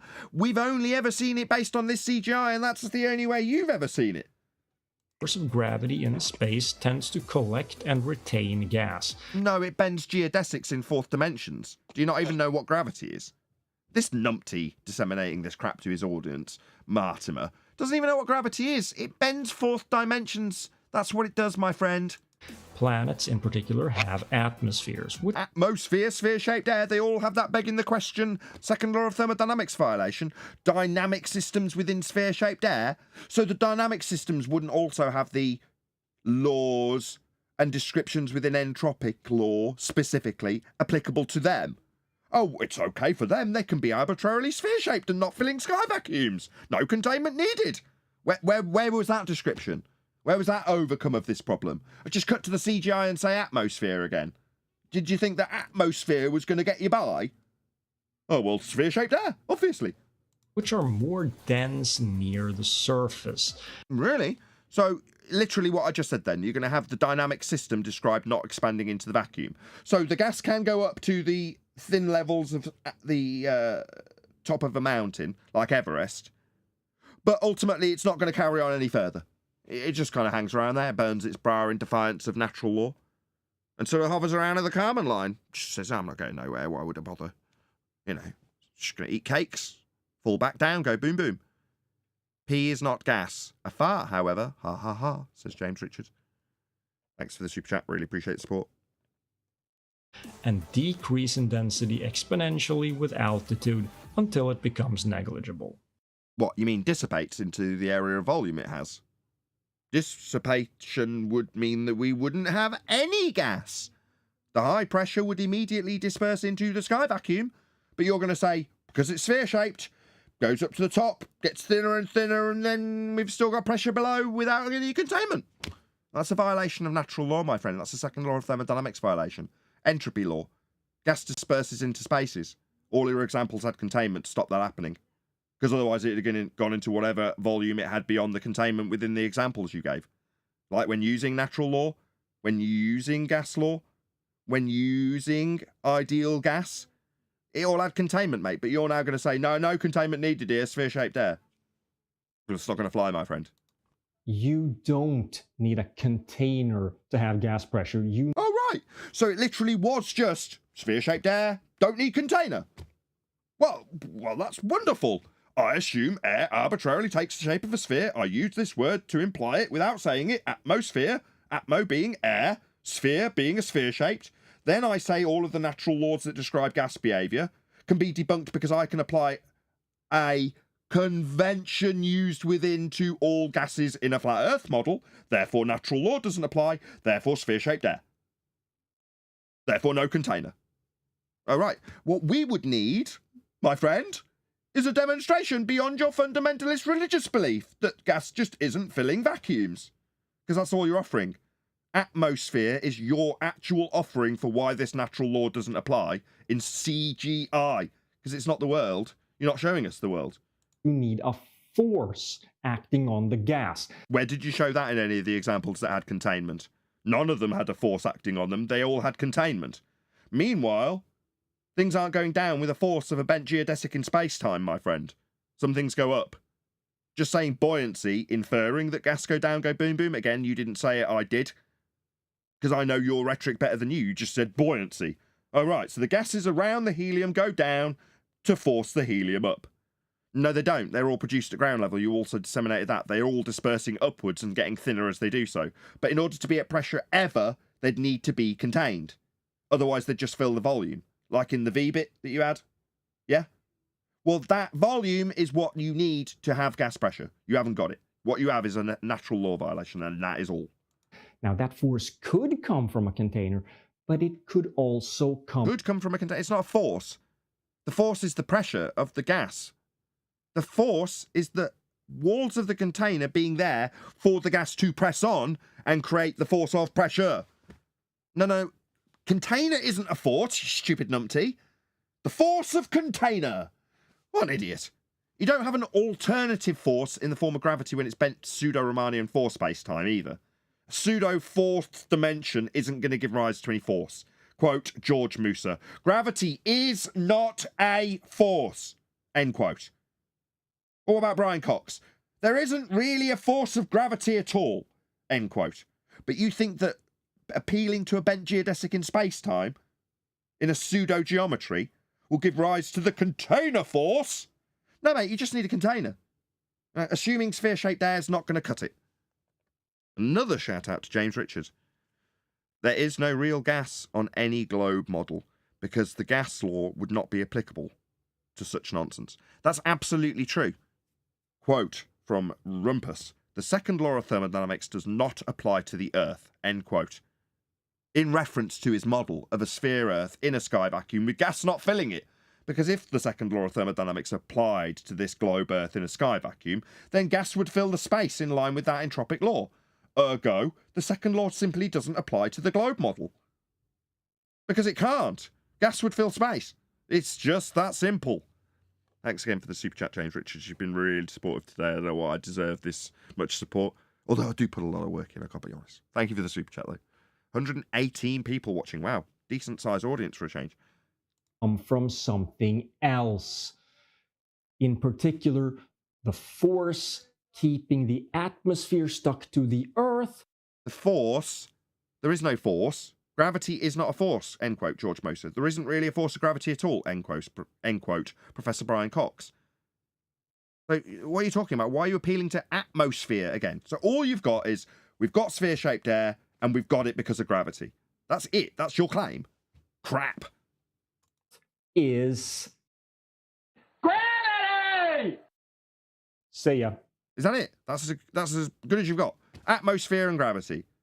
Oxymoron and non-force force that you can think of as a force that isn't really a force because it's a bent fourth-dimensional pseudo-Riemannian space-time geodesic bent as a result of the uneven distribution of mass in a mathematical convention described by Einstein that's been debunked by quantum mechanics. So because of all of the above, sphere-shaped air. Therefore, no container needed. That's his crappy argument. Useless. Be gone. That was it. No, that's not it. Keep playing it. Really? Mm-hmm.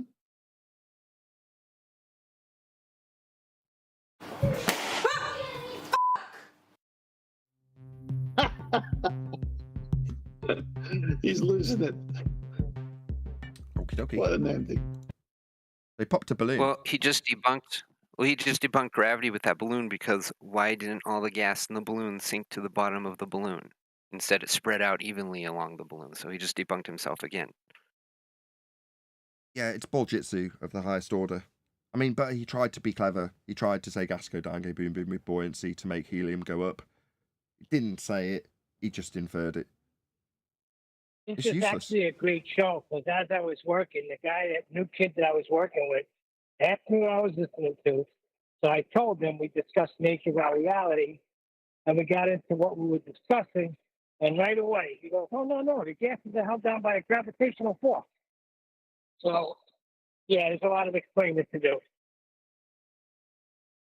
With that, I'm going to say, stay tuned, even if you're watching live, because we're going to do an after show now, even though we're going to stay live. So I'm going to ask one of the moderators to move all of the Discord server to the after show. And I'm going to say a huge, massive, enormous thank you to all of them for making today's live show possible. Stay tuned for the after show, which will, strictly speaking, still be live. Of course, a massive thank you to today's G+ panels and everybody for smashing the super chat, liking, commenting, sharing, subscribing. You can continue to share if you wish to do so. I'm not going to play an outro. I'm just going to do the music myself. Dun, dun, dun, dun, dun. Right, pretend we've just had an outro and we're not live anymore. And I'm going to just press the computer. Did you not hear us trying to talk? Yeah, Nathan, what's up with that? Refractive curvature was trying to get in. I was trying to say something, and you were like deaf. I was like on a mission to get through it in an hour and a half of live show. Sorry, guys. I mean, you go ahead. This is your moment. I won't be saying anything. I don't know if the refractor's here. I was going to give the conclusion, and therefore gas doesn't fill space. Yeah, show a load of containers, show how containment's needed, show formulas that have got volume in them, and therefore gas won't fill space. Yeah, it's nutty as a fruit bat's droppings. You know what I mean? Another shout out to James Richard. This guy doesn't even know what Newton himself says about gravity. Right on, he doesn't know any of his own rhetoric. He's got parts that he's hyper-focused on. To the point where he can allude to gas go down, go boom, boom without actually saying it. So he obviously knows the pitfalls of how he can disseminate some of his arguments, James Richard. Thank you for the super chat. So, Nathan, what's causing the gases to move in the first place? Because I think that's what Dell is saying, that without the upward rising Earth, nothing would have any movement because there would be no force exerted on anything. So I'm trying to understand that. Gas doesn't move because of forces. You think without an Earth moving up, we'd have totally static everything? Okay. Outrageous claims that are asking us to undo something that is said to have happened if it wasn't for the presupposition of their claim. This is akin, it's the same exact idea as when a globe believer says, If it wasn't for gravity, we'd all be flying out of our chairs. So the normality is that we do have gravity. So what Del is saying, if I'm hearing you correctly, if it wasn't for Earth moving up, all of the gas would stop moving. All right. So your outrageous claim backed by another outrageous claim that would only take place if it wasn't for your outrageous claim not happening. Very clever, Del. About as clever as that Martymer guy. If it wasn't for invisible unicorn farts in the sky, we would all be flying out of our chairs. Precisely. Del, we wouldn't have any movement of any... We wouldn't have phase changes if it wasn't for unicorns. You know, if phase change, then unicorns. So what are you going to do, Del? You're going to undo my claim that's absolutely outrageous because, look, you're not going to be able to show phase change not happening, are you? The norm is phase change. The norm is gases moving everywhere. But if it wasn't for unicorns, we wouldn't have phase changes. If it wasn't for Earth rising up, we wouldn't have movement of gas. You're trying to transpose your extraordinary claim that Earth's moving up onto something else that wouldn't be happening, but for the fact that of Earth moving up. Just useless, shitty tactics, Del. You've disseminated to the level of a crappy baller with crappy argumentation. I don't understand what would have been causing the gas to move when he didn't think Earth was moving. What was causing the gas to move then? Not the elastic collisions. Who cares? Obviously not. No. It's a segue to get you to argue about whether or not something that's already taking place would cease to be but for his outrageous claim. Pathetic. He's asking, what's the cause of entropy? Yes. Good luck, Dale. Yes, that's exactly what he's asking. Glad someone got to the root of this. I did mean to drop it in at some point, but I got too annoyed with his tactics. He's asking what causes entropy. What's the start of it all? All right, Del, look into the ontological primitives and you'll have your answer. You're roboting, Neil. Drop and rejoin. That black and white video that I put out in the pre-show where he's talking about entropy only, that's a good one at this point. Again. Well, like the inverse square law, I've never heard anybody ask what the cause of the inverse square law is.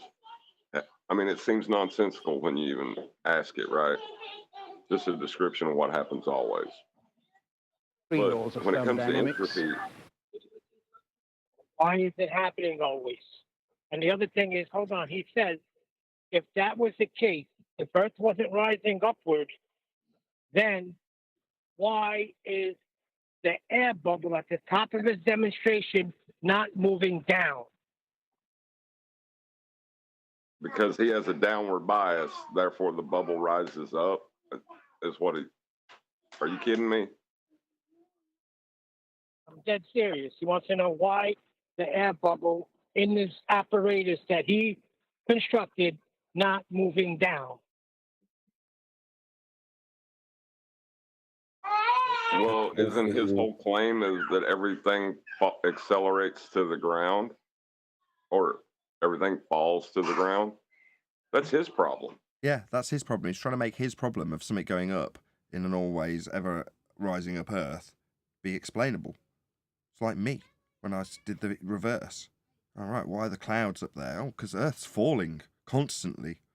I mean, if it wasn't for Earth falling, we'd be in perpetual fog.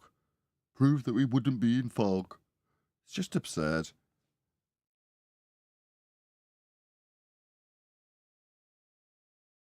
But isn't the air bubble in there? Doesn't air go up anyway? Like, is he saying gas is supposed to go down and go boom, boom? Moves in all directions. Who cares? He's got an extraordinary claim that Earth's rising up. Yeah, get on with proving that. Don't ask me questions about what wouldn't be based on your extraordinary claim. I couldn't give a crap. Get on with it. Prove that it's the case. Your extraordinary claim needs validating. If you've got nothing beyond asking me questions about what bottles do when you throw them out of windows, I'm not interested. I've got better things to do. Prove your extraordinary claim. If that's your evidence, get nay fuck. You're dumb. Yeah, he thinks his apparatus and his demonstration is proof. And we're ignorant and we're just hand waving it and we're not dealing with the issue. So humour him. Okay, Del, that's nice. Earth moving up, you say? Lovely. Thank you for letting us know. We really appreciate you letting us know and getting involved, Sunshine. It's good to have you as part of this discussion. Good lad. You keep up the good work, mate. Really appreciate it. Thanks, Del. Is that what that's what you need to do? You're a good lad, Del. You're doing good work. We really appreciate your efforts, mate. You keep up the good work with your upward rising Earth. Maybe next time he can explain to us the cause of the inverse square law, too. Why don't you just go ahead and get started on that one?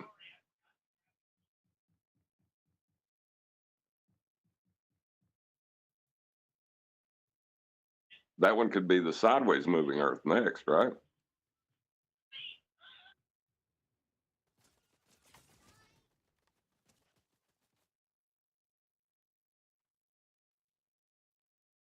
Hey, Nathan, just Yes. to get off the topic for just a few seconds, would you mind if I shared a Give Send Go link in your chat? Or if you could, I've reached another rough patch, and as much as I don't want to do it, I've set up another Give Send Go. If anybody can help me out with that, that'd be greatly appreciated, even if it's just like speaking some words into the universe, if that's cool. Yes, stick a link in. All right. I shared it in Skype. I don't know if you want me to put it in again. I don't know how you want me to do that. Talker, did you reach out to Paul? Don't ask me to do it. Just get one of the mods to do it. Somebody who's got a mod status, can you put Chocolate's link in the live stream chat for me, please? Also, shout out to James Richards. Thank you for the super chat. He says, hypothetical question. If Neil deGrasse Tyson came on the show, would you try to be nice or go for the jugular? I think by the way you phrased your question, you know the answer to that.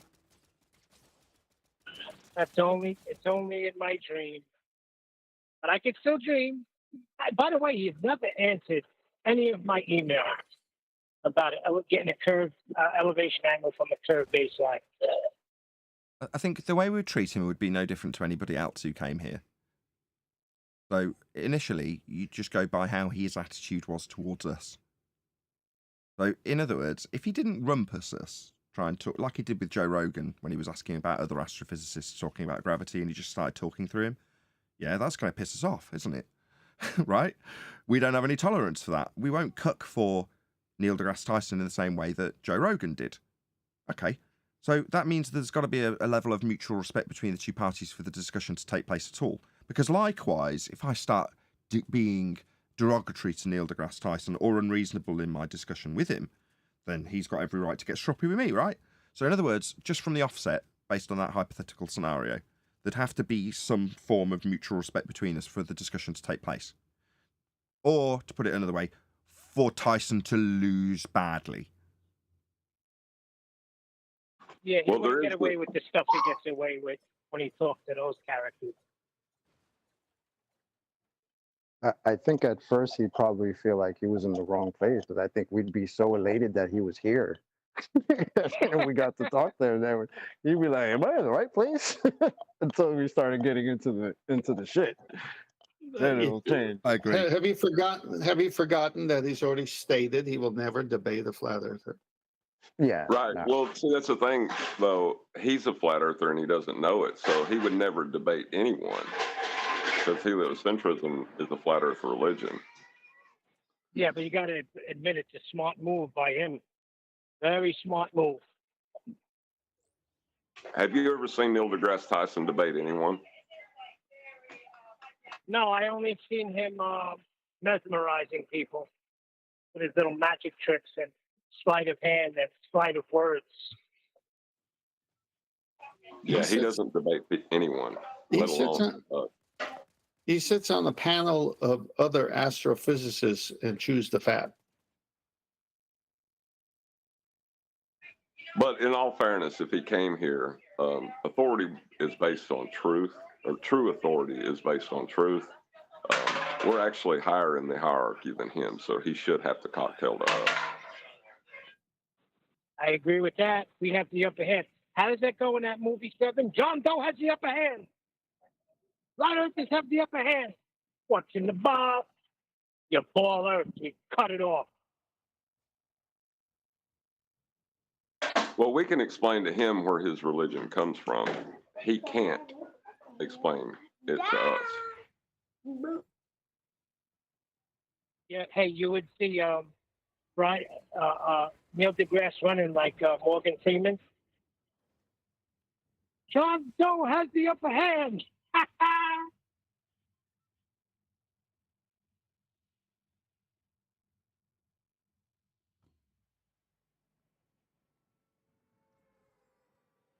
Yeah, I think it would be exactly as Chocolate's described, where we'd all be pretty elated that he'd even joined, and he wouldn't understand why. He'd be like, aren't you all going to be super aggressive towards me? And we're like, without saying it, we would all understand immediately that no, because what's going to happen can only be of detriment to you. Now, us knowing that is, the reason why we'd be so elated to have him here. But it's also simultaneously the same reason why he wouldn't come and has stated publicly that he would never debate a flat earther. Because if he did, it would be devastating, wouldn't it? Yeah, because your personality might be more charismatic. Meanwhile, he's the one with that.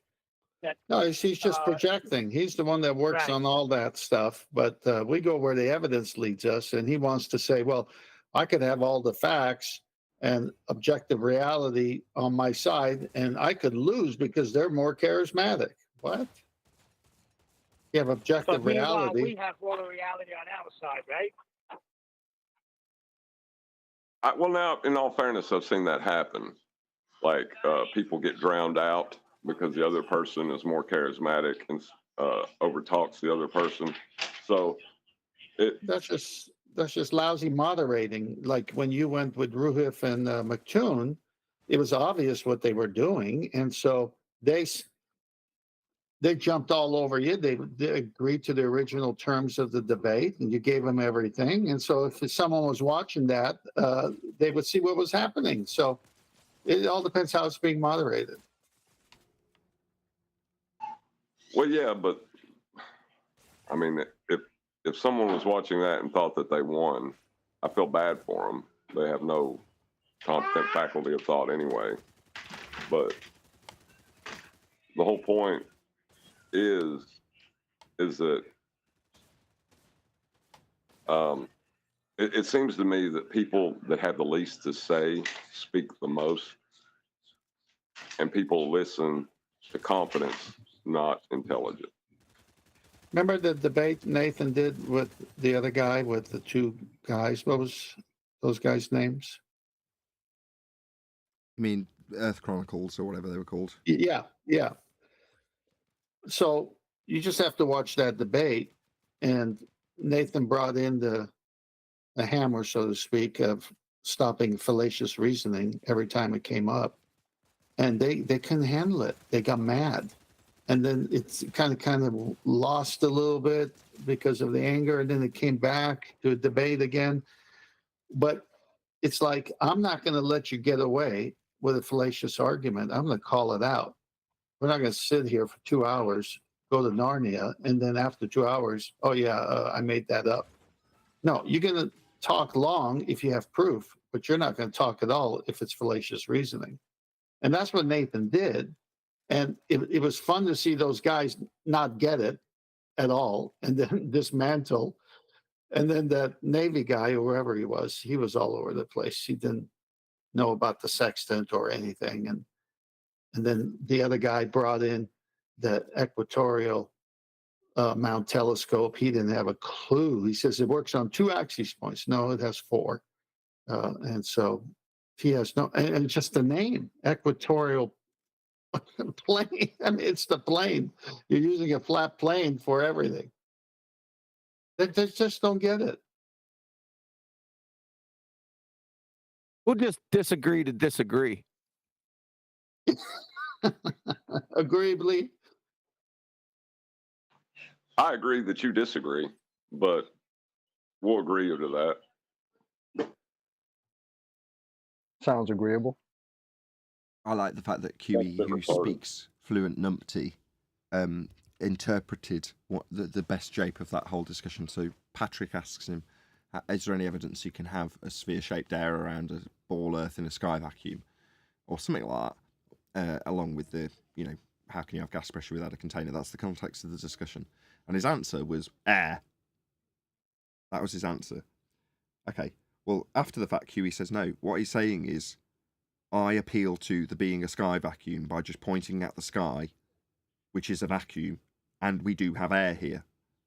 So in other words, one word, air, contextualized with a question from Patrick, was unpacked by Quantum Eraser as being, no, that's him pointing at his sky vacuum and saying, I assume the sky is a vacuum. One word, pure numpty. Quantum Eraser, ladies and gentlemen.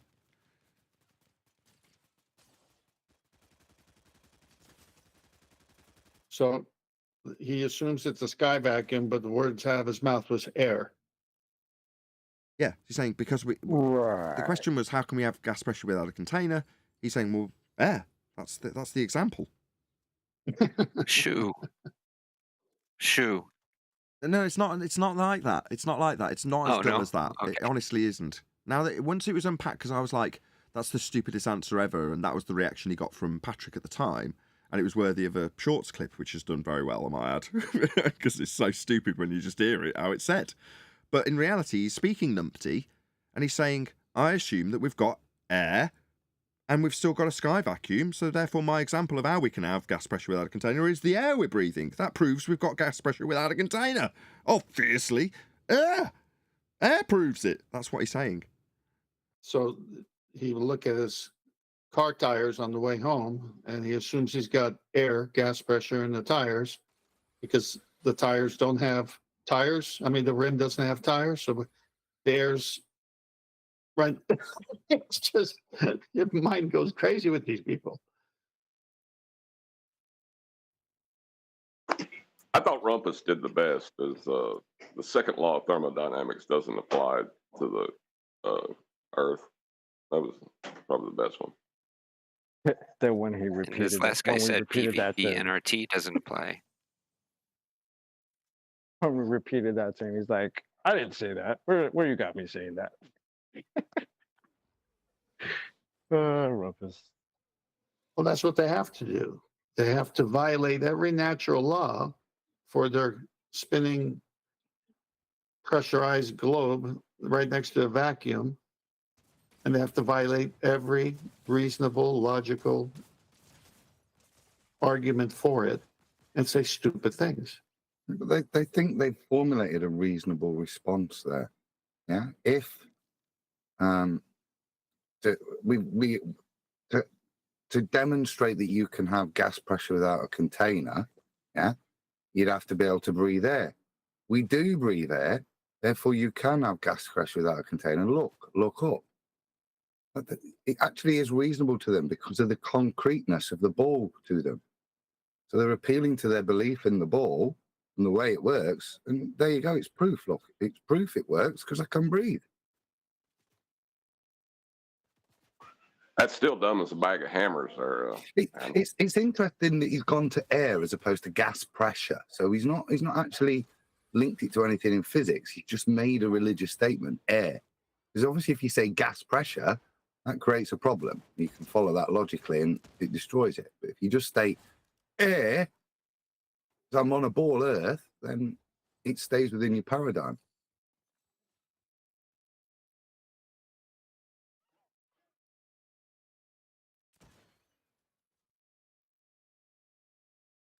Yeah, that's basically it. Right, but that's the whole point. I'm on a ball Earth with gas pressure next to a vacuum, air, so everything's hunky-dory. And then when you say, yeah, but can you demonstrate gas pressure next to a vacuum, or does it need to be contained to be gas pressure? It isn't contained. I'm breathing. No, I know. It's getting him to that next level of questioning the premise, which is I'm on the ball next to a vacuum. I'm breathing, so yeah, that's true. Now you want to get to the premise. What makes you think you're on the ball next to a vacuum? I just posted that in Master B if anybody wants to hear it. No, that is their point, Tenth. I'm not taking the piss. That is their support. Of course it is. That's the proof. I've confirmed it by the fact that I can breathe. No, I know what you're saying. Is then discussion is over then at this point. The second law of thermodynamics does not apply to the Earth. Well, we have you on record saying that. It's just where have you got me on record saying that entropy doesn't apply to the Earth? I'd never say such a thing. The second law of thermodynamics does not apply to the Earth. I would never say such a thing. Yeah, he's just an outright liar. There's a good reason why. I mean, that wasn't the first example of him doing things like that, just outright lying about things that he said. There's a reason I didn't want him here, because he's more than content to lie. He knows when he's claiming geometric horizons and claiming there's physical Earth curve obstructions, only to then say, we don't have a geometric horizon, it only exists in the maths. It's like, well, what were you claiming at the Isle of Man? Oh, we were probably looking at the geometric horizon then. That was his response. You're like, get lost. I like the one where he was trying to make a distinction between laws of nature and natural law. Yep. Exactly. That was beautiful. Yeah. These laws of nature don't apply to his sphere Earth model. And when they don't apply and we point it out, he says, well, they don't apply to the model. That's what he does. So you're like, okay, well, when you're claiming that the model's working and is a complete model of Earth and we've never even seen it, but yet the second law doesn't apply to it, how can it be describing anything in nature if a law of nature simply doesn't apply to it?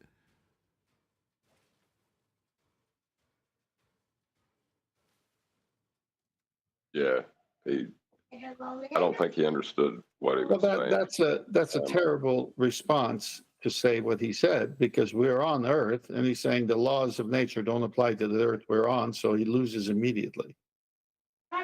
Well, then he tried to say that the laws of nature that don't apply to the Earth are not natural laws. That was a good one. Well, it seems that at some point that the second law of thermodynamics became their enemy.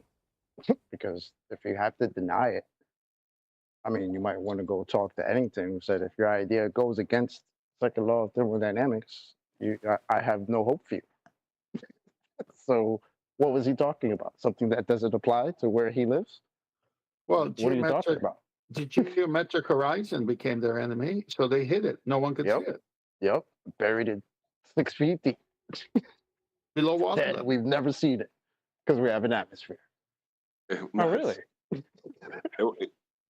We've never seen the thing that you said was blocking boats and buildings in the distance for years and years. You've made fun of us because we don't believe it.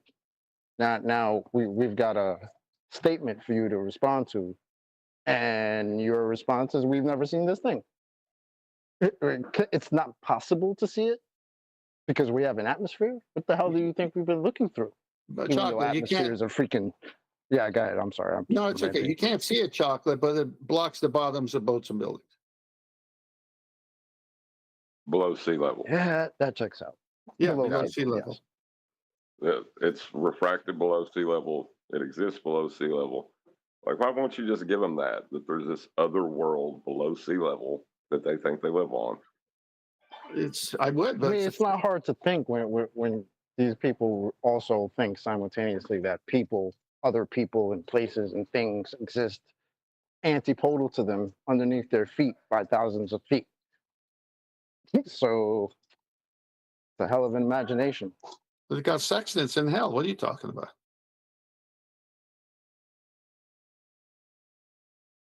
Yeah, they don't believe that they're thousands of feet away from them. They think they're on a flat plane opposed to them. Like, there's no ball there when they try to describe it. Just a flat plane that's directly underneath them. Hey, you should have seen the shocked look on that kid's face when I told them Earth is flat. His eyes almost fell out of his head.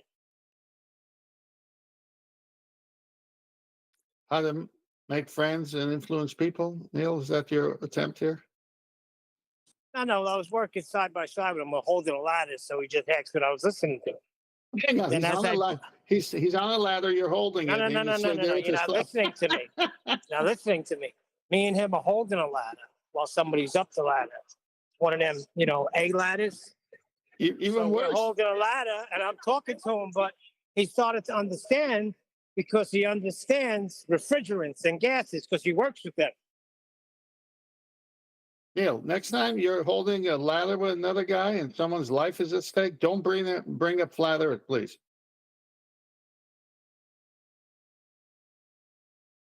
I didn't hear any of that. So much traffic in New York, man. It's so different than Alabama.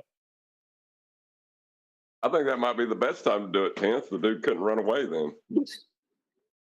No, everything was making sense to him as I talked to him. I explained the gravity thing to him. I explained which one. I explained Newton's gravity. Then I explained the bending of space-time gravity, and none of them are real. It's just a word. Did you ask a question? What's that? Did you ask him any questions? I don't know. I'm trying to think. Did I ask him any questions? I don't know. I don't think so. I was just explaining stuff to him. I sent him a link for the show, and then I actually, the show that we just had was great for him. So I just shared the show with him. So he'll listen to it later. Is it important for you to know what gravity is and how they lie to us? Full stop. Wait for answer. Oh, no, that's too hard. You know why? Because my brother's lurking around. And as soon as he hears me saying something, cut that show off. You're working. So I got to be crafty. But you were talking to him all the time about this subject, and your brother wasn't lurking around. And I do it differently. He asked me what I was listening to. That's my open door. I explained I'm listening to a show where I'm involved, that I'm on a panel where we discuss the nature of reality. Fun having that conversation, isn't it? What?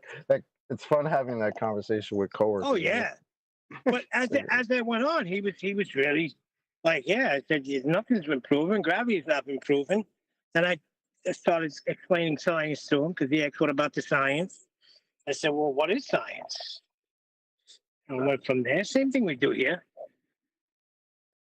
Okay, so this conversation is going to continue in a members-only live stream, but with that, I'm going to say first and foremost a huge, massive, enormous thank you to both Discord and G+ panels for making today's live and after show possible, and of course a massive thank you to all of you in either Nathan Oakley 1980 or Nathan Oakley premiering streams. Hopefully smashing the super chat, liking, commenting, sharing, subscribing, joining as a Nathan Oakley 1980 channel member, and all that good stuff. If you do happen to be watching this live and you are a member, there is a link scrolling its way by for the members only live stream, which will take place in about 10 to 15 minutes time once I've got that all set up. But I will rejoin the G+ and Discord panel so you can enjoy their dulcet tones in that members only live stream. Once again, another massive thank you to all of you for smashing the super chat and all that good stuff. I've been Nathan Oakley, and I will see you all in the next video.